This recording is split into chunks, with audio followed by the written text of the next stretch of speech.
அனைவருக்கும் வணக்கம். அறிவோம் ஆன்மீகம். லலிதா சகஸ்ரநாமத்தின் தொடர்ச்சி. இப்பொழுது அடுத்த சில வரிகளை பார்க்கலாம்.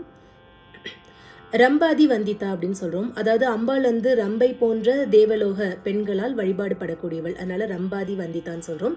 பவதாவ சுதா விருஷ்டி அப்படின்னு சொல்றோம். அதாவது இந்த இடத்துல எப்படி எடுத்துக்கணும்னா, அம்பாள் வந்து நம்மளுடைய வாழ்க்கை அப்படிங்கிற அந்த சோகம் வந்து காட்டு தீ மாதிரி பரவிண்டு வருது.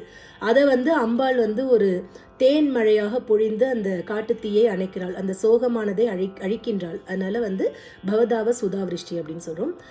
பாப்பாரண்ய தவானலான்னு சொல்றோம். அதாவது அம்பாள் வந்து நம்ம செய்யக்கூடிய பாவங்கள், காடு மாதிரி பாவத்தை செய்து கொண்டே போகின்றோம். அதை வந்து காட்டு தீ மாதிரி அம்பாள் வந்து அழிக்கின்றாளாம். அதனால பாப்பாரண்ய தவானலான்னு சொல்றோம். தௌர்பாகிய தூலவாதுலான்னு சொல்றோம். அதாவது நமக்கு வாழ்க்கையில ஏற்படக்கூடிய அந்த துர்பாகியங்களை அம்பாள் வந்து ஒரு புயல் மாதிரி வந்து விசிறி தள்ளுகின்றாள். அந்த துர்பாகியங்களை அழிக்கின்றாள். அதனால தௌர்பாகிய தூலவாதுலான்னு சொல்றோம். மீண்டும் நாளை மற்ற வரிகளுடன் உங்களை சந்திக்கின்றேன். நன்றி, வணக்கம்.